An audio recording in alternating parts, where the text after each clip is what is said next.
এই বাচ্চার কথা কেউ মনে রাখবে না, এই বাচ্চাটার কথা কেউ মনে রাখবে না।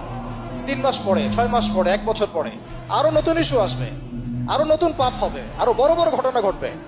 এরপরে মানুষ এই বাচ্চাটাকে ভুলে যাবে। এই বাচ্চাটা কি তার মৃত্যু যন্ত্রণা বলতে পারবে? তার সম্মানহানি বলতে পারবে? তার পিতামাতাকে বলতে পারবে?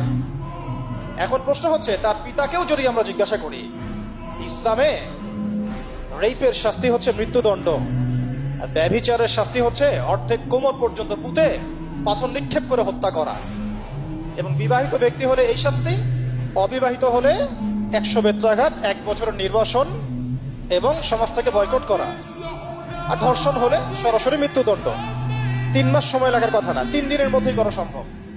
এটা শরিয়া আইন, এটা আল্লাহ রাব্বুল আলামিনের শরিয়া বিধান। এখন তারাও কি এটাতে রাজি হবে? যারা শোক প্রকাশ করছেন তারা কি এই বিধানটা কার্যকর করতে রাজি হবে? ধর্ষককে সবার সামনে প্রকাশ্যে মৃত্যুদণ্ড দেওয়া হোক, শরিয়া আইন কার্যকর করা হোক, রাজি হবেন না। কারণ আপনারা বলবেন এটা করতে গেলে বাংলাদেশ থেকে মৌলবাদী রাষ্ট্র হয়ে যাবে। তো সমস্যার গোড়ায় আপনারা যেতে চান না, ডালপালা নিয়ে নাড়াচাড়া করেন। জেনা ফ্রি মিক্সিংটাকে উন্মুক্ত করে দেয়া হলো, ছেলে মেয়ের অবাধ বিচরণটাকে উন্মুক্ত করে দেয়া হচ্ছে।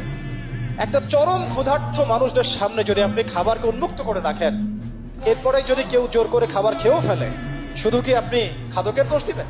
পুরো সিস্টেমটাই দায়ী, পুরো সিস্টেমটাই দায়ী। এখানে আপনি নারী পুরুষকে অবাধ মেলামেশা দিয়েছেন, ফ্রি মিক্সিং এ দিয়েছেন, একদম ছোটবেলা থেকেই, স্কুল লাইফ থেকে, কলেজ লাইফ থেকে, ইউনিভার্সিটি লাইফ থেকে, জব সেকশনে, এমনকি রাজনীতি করতে গেলেও কর্পোরেট সেকশনে, ব্যবসায়িক সেকশনে, অফিস আদালতে, সব জায়গায় ফ্রি মিক্সিং কে অবাধ ভাবে আপনি উন্মুক্ত করে দিয়েছেন, আমরা উন্মুক্ত করে দিয়েছি।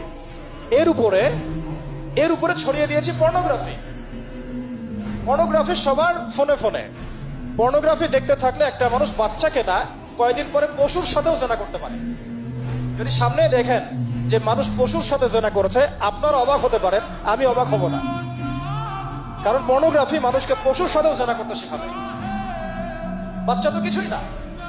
এর উপর আছে বিবাহ বহির্ভূত সম্পর্ক, ব্যভিচার, জিনা, ফ্রি মিক্সিং, ভ্যালেন্টাইন্স ডে মতো দিবসগুলো পালন করে ছেলে মেয়ের অবাধ মেলামেশা।